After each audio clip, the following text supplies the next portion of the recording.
Don't worry. Be happy. Don't worry, be happy. Bonjour chers auditeurs de Psycho-Perso et bienvenue à une nouvelle émission qui fait du bien. Aujourd'hui, je suis venue travailler au Satellite. Alors, les satellites Quedaco, est-ce un nouveau café à la mode à Nice? Ou bien peut-être un vaisseau spatial? Ou encore peut-être un endroit où on peut travailler qui lance des comètes ou des fusées? Bon, en tout cas, la grande chance que j'ai, c'est que je suis à côté du fondateur des satellites, Nicolas Berger. Nicolas, tu pourrais vraiment, s'il te plaît, m'aiguiller et nous dire en fait ce que c'est que les satellites et peut-être avant toute chose te présenter s'il te plaît. À toi Nicolas. Oui, tout à fait. Bonjour. Les satellites, c'est un groupe de personnes. En tout cas, c'est comme ça que j'ai voulu le construire. Un groupe de personnes qui ont choisi de travailler ensemble, de se réunir quotidiennement, de sortir de chez eux de certaine manière. Et par là même d'accomplir des choses qu'ils n'ont jamais pu faire avant et de les faire ensemble. L'idée principale réside là-dedans, au-delà du lieu, c'est d'avoir des personnes qui forment un groupe ensemble, forment ce qu'on appelle une communauté. Il y a le mot communauté qui est assez concomitant de coworking aujourd'hui. Et lorsqu'on parle de coworking, on parle de communauté de coworking. Les satellites, c'est une communauté de coworking. Waouh! Alors, c'est vrai que c'est la première fois en fait qu'on présente un espace de coworking comme ça. C'est d'abord la communauté avant d'être un lieu. Et pour en venir là, est-ce que tu peux nous parler un peu de ton parcours et on va reparler évidemment des satellites ensuite? Oui, bien sûr. Et je vais rebondir sur ce que tu viens de dire. Effectivement, à l'origine, lorsqu'on parlait de coworking, on parlait toujours de communauté. C'est au fur et à mesure du succès du coworking qu'on a de moins en moins parlé de communauté de coworking et de plus en plus d'espace de coworking. Effectivement, ça fait plus sens auprès des personnes lorsqu'elles ont besoin de visualiser ce qu'est le coworking. L'espace est ce qui aide en fait à matérialiser la chose. Mais au préalable, lorsque c'est sorti, en 2005, en Californie, lorsqu'on parlait de coworking, on parlait de groupes de personnes, on parlait de groupes d'individus. Parce que, en fait, ils pouvaient se réunir n'importe où. D'accord. Et c'est pas anodin, quand je parle d'année 2005, de naissance du coworking, c'est à peu près l'année qui correspond au moment où les personnes ont eu les outils pour pouvoir travailler d'où ils le voulaient, quand ils le voulaient. Je parle des ordinateurs portables, je parle des connexions Wi-Fi qui étaient disponibles en dehors des bureaux, en dehors du domicile. Et donc, les personnes d'abord se réunissaient où est-ce qu'ils le souhaitaient, dans des cafés, c'était ça le plus souvent, dans des restaurants ou même dans des hangars où ils y installaient un simple routeur internet. Voilà, au départ, c'était ça. On parlait peu d'espace. Alors, c'est normal qu'on parle d'espace aujourd'hui, mais on parle plus d'espace que de communauté. On a peut-être oublié ce qu'était la source. Très bien. Alors, me concernant... Mais merci pour ce rappel. Ouais, c'est important. Et je reparlerai sans doute de tas de choses initiales de ce qu'était le coworking au tout début, parce que c'est hyper intéressant même. Sur la culture du coworking, il y a des choses très intéressantes. Moi, je suis tombé dans le coworking en 2009. J'ai fait une partie de mes études au Canada. Je fais des études en école de commerce. C'est-à-dire qu'en gros, je savais ce que je ne voulais pas faire. C'est-à-dire C'est-à-dire que mon école me poussait à terminer soit consultant en stratégie, pardon, le buzzword c'était stratégie, soit à travailler modestement en finance. Et moi ça me plaisait pas du tout. Pas du tout. Donc, j'ai choisi la spécialisation entrepreneuriat. Elle existait. Bon, on était au Canada, mais ça commençait à exister aussi en France et un peu partout dans le monde, dans les écoles de commerce. C'était quelque chose qui commençait à s'ouvrir. Bon, ma promo était toute petite, on était 12. Donc, ça concernait quand même très peu d'élèves sur une promo d'à peu près 400 élèves par an. Et c'est un de mes professeurs, j'allais dire mon professeur, mais un de mes professeurs, que j'oublierai jamais, français d'ailleurs, qui un jour nous parle de quelque chose de nouveau à Montréal. Et les Québécois aiment franciser les termes anglais, donc ça s'appelait un espace de co-travail. Ça s'appelle, parce que l'espace existe toujours, Station C. Et il nous dit comme ça, à ma promo et moi, écoutez, vous, entrepreneurs en herbe, il y a quelque chose qui peut vous plaire dans Montréal. C'était, si vous connaissez Montréal, dans un quartier du nord du plateau qui s'appelle le Myland, assez technophile. Montréal est connu pour accueillir par exemple beaucoup de studios de jeux vidéo, des studios de production de jeux vidéo étaient dans ce quartier par exemple. Donc il y avait beaucoup de créatifs qui aimaient loger ce quartier-là. Il y avait des artistes, il y avait des galeries, etc. Donc il y avait un univers assez plaisant lorsqu'on souhaitait se balader dans ce quartier-là. Et il nous dit, voilà, ça va vous plaire parce que chaque jour dans cet endroit-là, vous avez des entrepreneurs qui se réunissent et qui travaillent ensemble. Et vous qui avez tout à apprendre, en tout cas en pratique, au-delà de la théorie que je vous enseigne, vous devriez aller les rencontrer ou tester, ne serait-ce que pour voir ce que vous y apprendriez. Génial, je pense que dans les yeux de chacun, des lueurs apparaissent, mais je suis le seul de ma promo à y avoir mis les pieds. Je pense que j'y mets les pieds la semaine suivante. Ouais. Voilà. Après m'être renseigné, après en avoir appris davantage sur cela, parce que ça faisait pas immédiatement sens. En plus, c'était co-travail, donc c'était un peu bancal comme mot. Co-travail, ça voulait pas dire grand-chose. Mais il fallait voir, en fait. Il fallait que j'aille voir. Et donc, je pousse la porte de ce lieu et immédiatement, et ça, je le raconte à n'importe qui, immédiatement, je comprends non seulement où je suis, et ça change quasiment tout dans ma vie, j'allais dire, ou dans mon parcours d'étudiant. Très vite, je comprends que c'est ce genre d'ambiance, ce genre de personnes, ce type de lieu où j'ai envie de travailler. Les personnes avec qui j'ai envie de travailler. L'ambiance dans laquelle j'ai envie de travailler lorsque j'aurai terminé mes études. Et j'y reviendrai ensuite parce que il y a une certaine logique entre mon parcours personnel et mon approche vis-à-vis du coworking. Mais cette journée-là, je la passe à harceler, pas systématiquement, mais assez souvent, les membres de Station C qui sont chez eux et qui travaillent sur leur métier. Et en fait, je leur pose des questions auxquelles ils avaient eu très peu l'occasion de répondre, en tout cas plus depuis très longtemps, c'est-à-dire des questions de quelqu'un qui veut créer sa société ou qui veut être entrepreneur et qui pose des questions bêtes, d'une certaine manière. Bon, il n'y a pas de questions bêtes. Mais... Exactement, il n'y a pas de questions bêtes. Mais quand on a 20 ans, la première question est un peu... est surprenante, et pour ces personnes-là, elle l'a été. Mais ce que j'ai adoré, c'est qu'ils ont tous, chacun, tenté de répondre à mes questions et de m'aider du mieux qu'ils pouvaient. C'était des questions qui, eux, leur rappelaient leur début. Donc c'était un peu nostalgique et je pense que ça leur faisait plaisir. Et oui. Donc c'était pour ça hyper intéressant. Et ça m'a plu au point où j'y suis retourné et au point où j'en suis devenu membre. D'accord. Voilà. Et entre le moment où j'y suis retourné et devenu membre, évidemment, chemin faisant, dans ma tête, j'ai compris que c'était le coworking qui me correspondait et que j'avais envie de faire. Donc je me suis renseigné, j'ai très vite su qu'en fait chez moi ça n'existait pas. Quand je dis chez moi, c'est on va dire la Côte d'Azur, Ouais.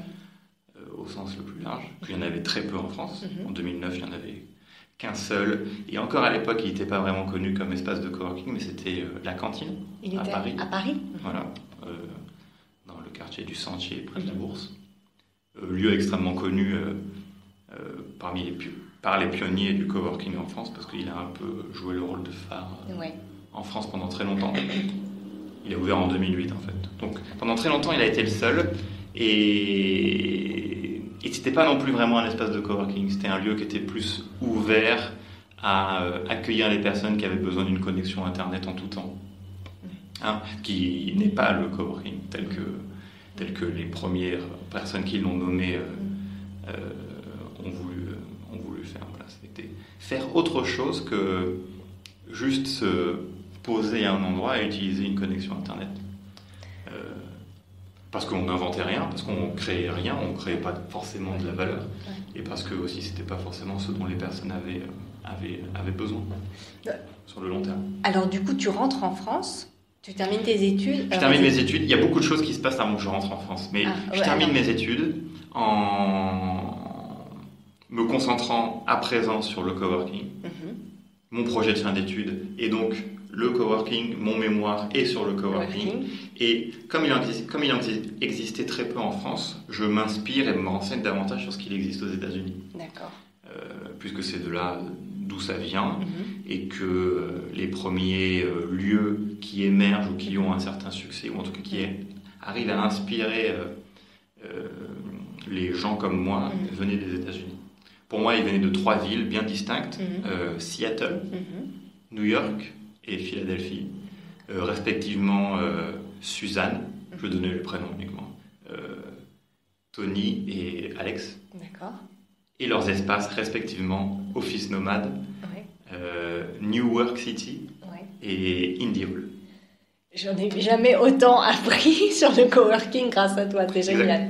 Ces espaces-là sont pionniers. Pour la plupart, ils ont ouvert entre 2007 et 2008. Mais c'est aussi ceux qui ont beaucoup inspiré le mouvement et d'autres espaces de coworking en filigrane, parce que c'est eux qui ont réussi à mieux diffuser, on va dire, la parole de ceux qui ont nommé le coworking. Ils parlaient de communauté, ils parlaient de personnes, ils parlaient de tout ce que je viens de dire et qui est important, c'est-à-dire aller au-delà du lieu, mais plus se concentrer sur pourquoi les personnes poussent les espaces de coworking, poussent les portes des espaces de coworking, pourquoi elles reviennent, qu'est-ce qu'elles ont envie de faire ensemble, etc. C'est des réflexions hyper intéressantes qui manquent encore aujourd'hui. La plupart des personnes, la plupart des gens qui créent encore des espaces de coworking aujourd'hui ne se posent pas ces questions-là. Se trouvent devant les mêmes difficultés que celles qui ont commencé aussi en 2007-2008.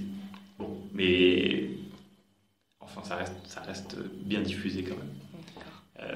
Donc moi, je m'inspire de ces personnes-là qui, à l'époque, sont mes mentors. Je prends contact avec eux.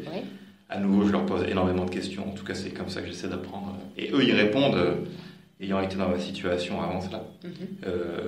Donc, ils m'aident énormément. C'est des amis aujourd'hui. J'ai continué à nouer des liens très très forts avec eux. Je les rencontre pas encore. Je les rencontrerai plus tard. Mais là, j'échange énormément par email avec ces 3 personnes pour en apprendre le maximum sur les bonnes pratiques.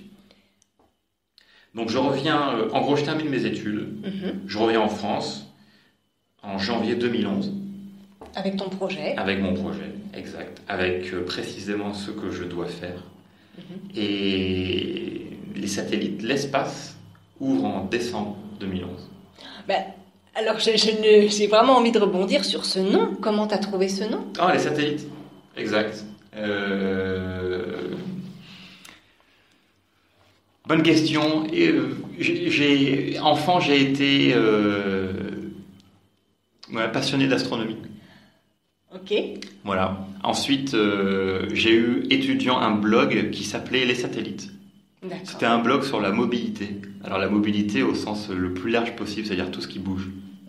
Et je l'ai nommé Les Satellites.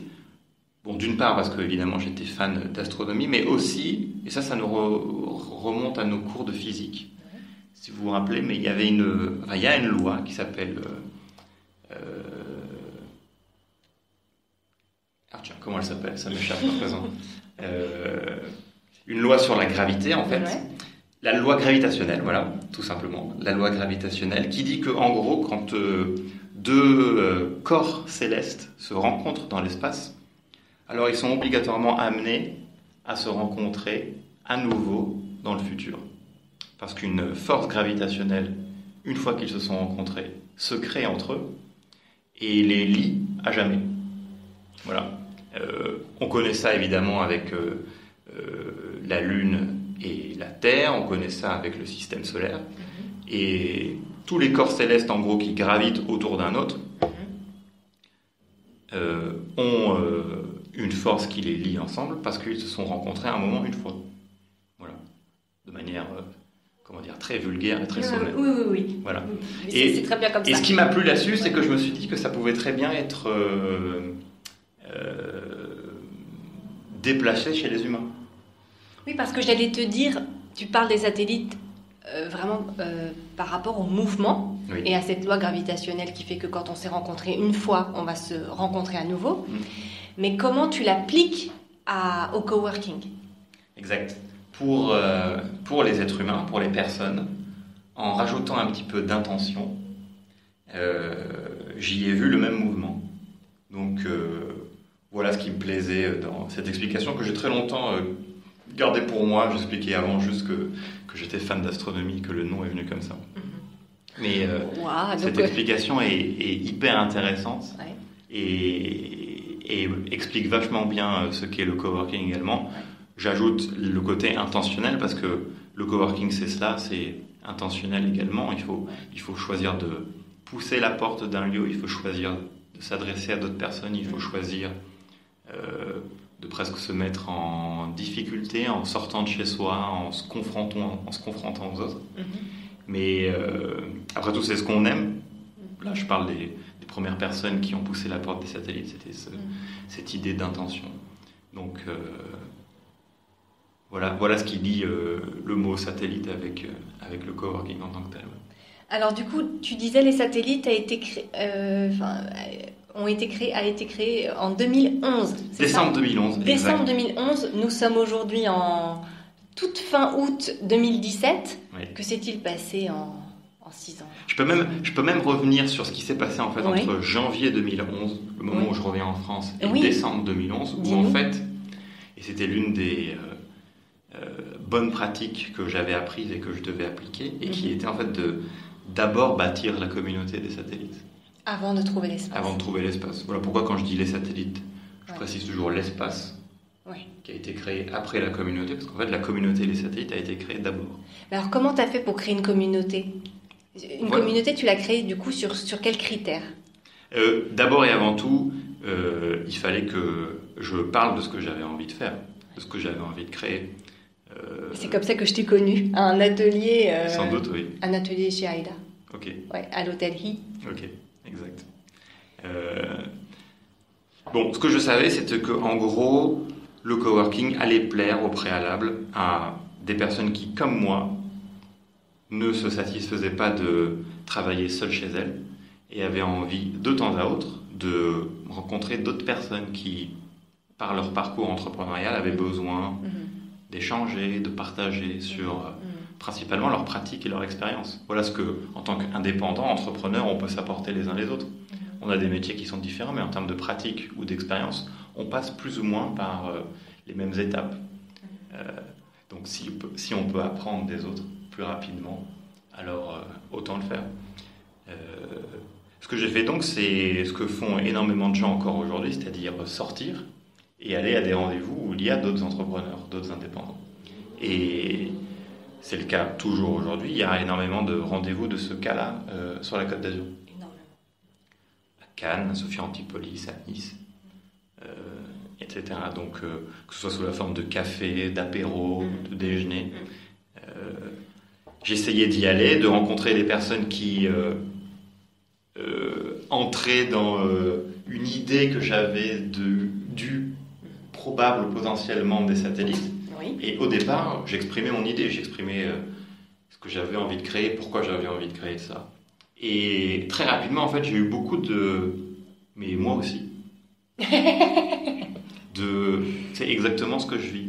Ouais. Ou c'est exactement ce dont j'ai besoin. Waouh, super. Je dis beaucoup, mais enfin, c'est très relatif. Ce que je veux dire, c'est que... T'en as eu suffisamment Oui, pour pour me te dire... conforter. Exact, pour me dire que c'est cool parce que je suis pas le seul à avoir ce besoin-là et qu'on peut commencer à aller à l'étape suivante, c'est-à-dire commencer à réfléchir ensemble à ce que sera les satellites. J'avance évidemment en parallèle sur la création du lieu d'une certaine manière. Mais le plus important, c'était et ça c'était la première consigne donnée par mes mentors, c'était réunir 10 personnes. Réussir à réunir 10 personnes. 10 personnes qui ont dit oui, je souhaite être membre de. les satellites en l'occurrence. Et en décembre, quand ça a ouvert, t'en avais combien? On était 7. 7, d'accord. Exact. 10, évidemment, c'est un chiffre arbitraire, mais très simple à visualiser. Ouais.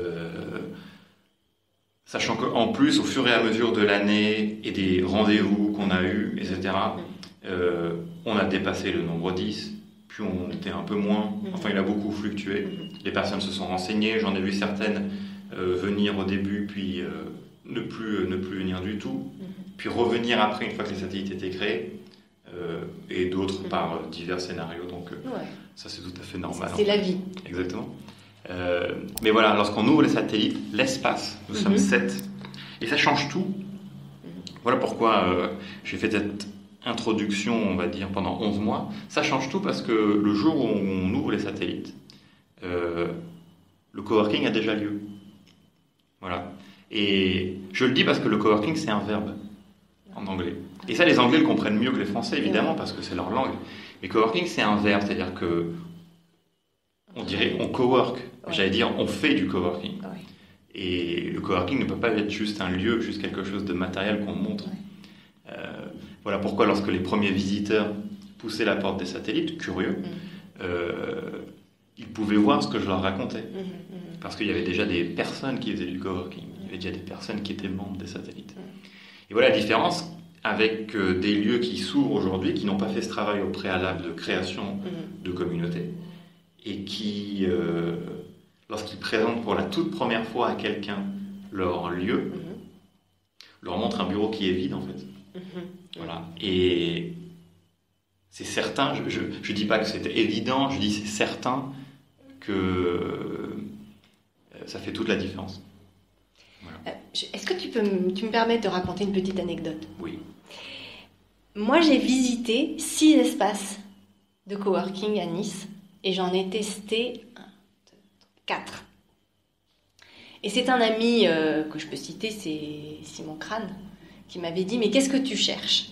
Je lui ai dit « Oh bon, moi, je cherche juste un endroit où je puisse voir des gens et imprimer, et voilà. » Bien sûr. Mais ce qui est incroyable, et c'est absolument ce que tu décrivais tout à l'heure, c'est que les satellites ont répondu à un besoin que je ne savais pas que j'avais. C'est-à-dire que maintenant, ça fait déjà quelques mois, je viens vraiment de façon très occasionnelle, mais j'ai envie de revenir parce que ça correspond à un besoin de contact, de richesse, de richesse, j'ai envie de dire vraiment au sens propre, de ressources humaines, que je ne pensais pas que j'avais. Moi, je pensais que j'avais juste envie de travailler à côté de quelqu'un. Et ça, c'est très très fort. Ah, tout à fait. Aujourd'hui, notre devise au satellite, c'est le monde que vous cherchez. Oui, je sais. Et elle est forte, cette devise, parce que on a énormément de témoignages comme celui que tu viens de nous faire, c'est-à-dire au satellite, j'ai trouvé ça. Au satellite, j'ai trouvé ceci. Parfois sans le savoir, parfois en le voulant précisément. Mais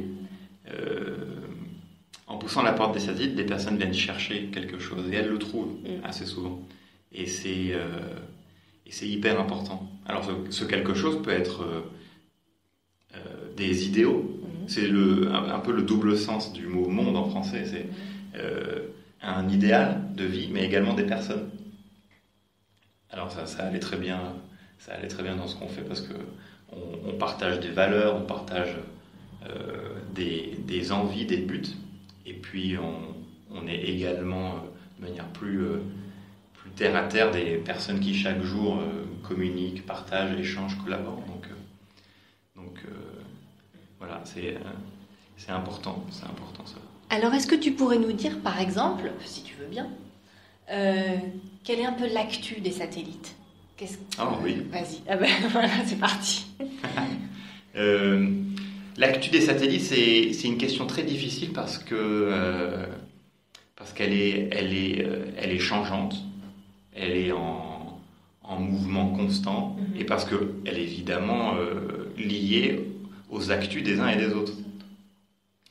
Les satellites en tant que tels, c'est une sorte de coquille vide sans ses membres. Donc l'actu des satellites est lié à l'actu de chaque personne.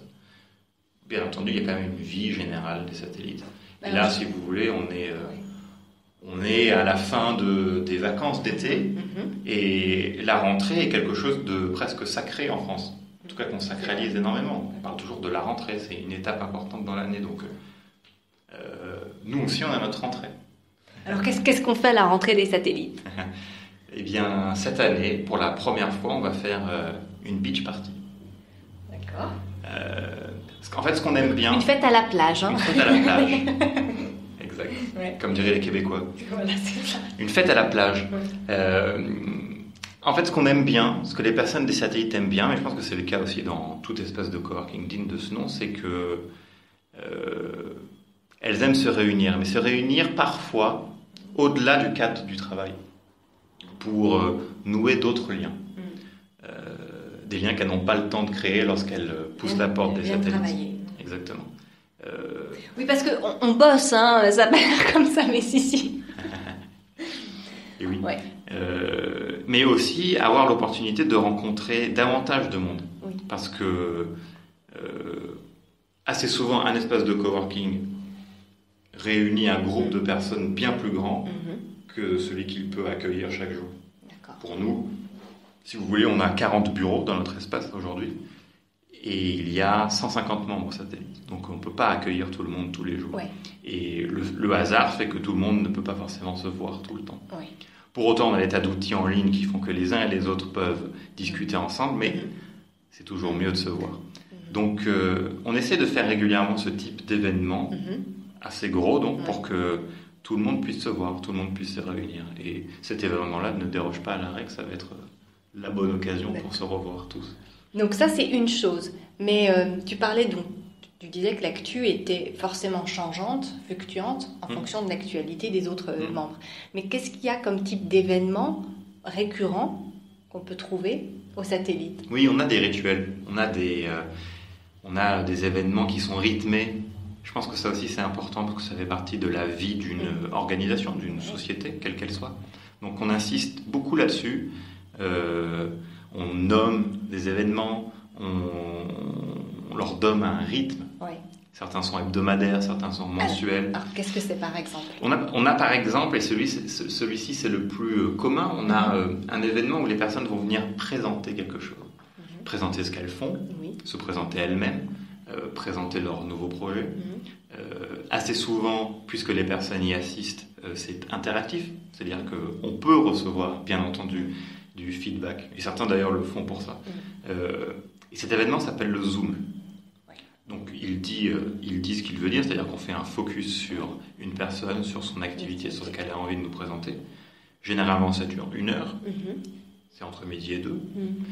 Et on est dans notre salle d'événement et voilà, la personne présente ce qu'elle a présenté. Alors, évidemment, comme c'est assez riche, comme les métiers des uns et des autres sont très divers,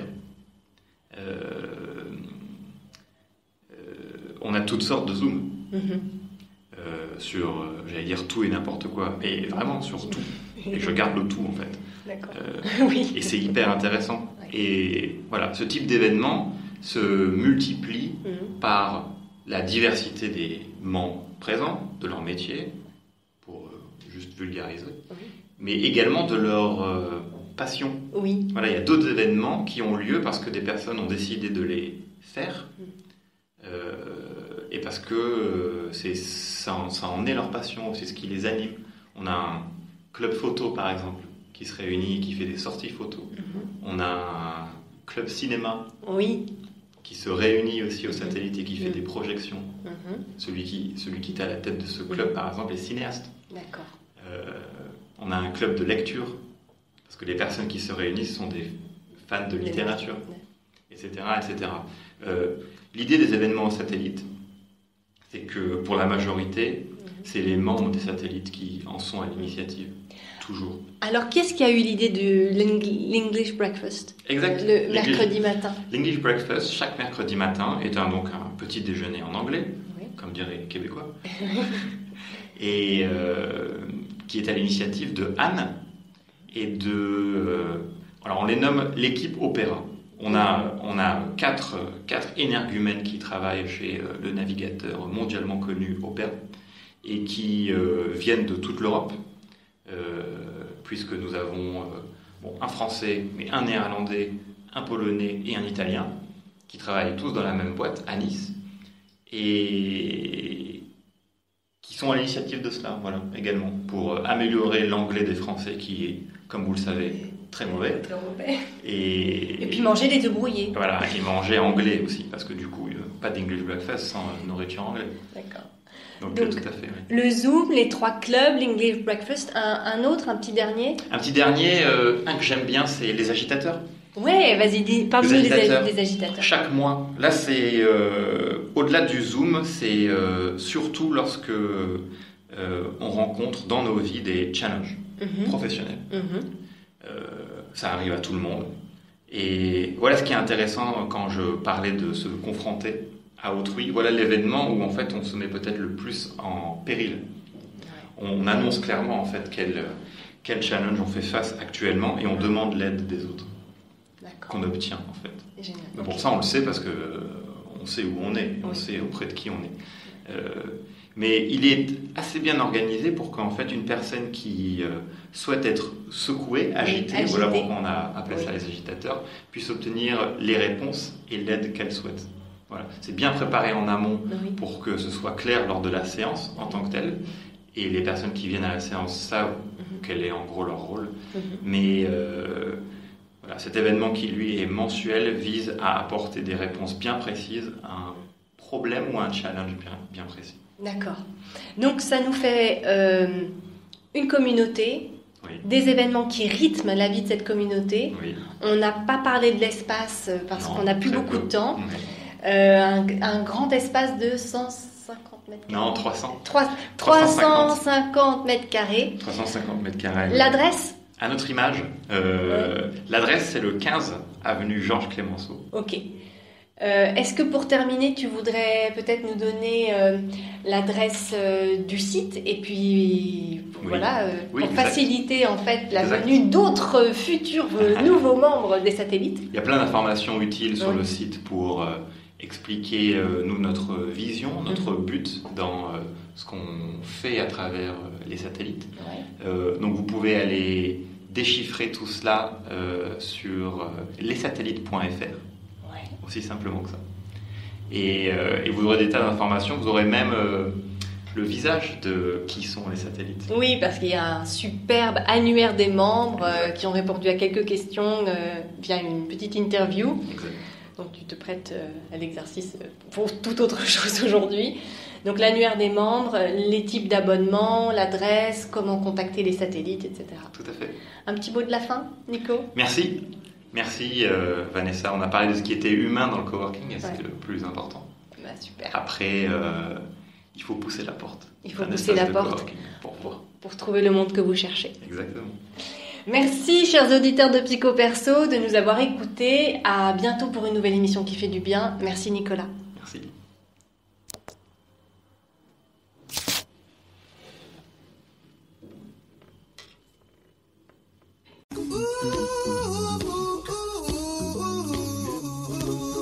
Don't worry. Be happy. Don't worry, be happy.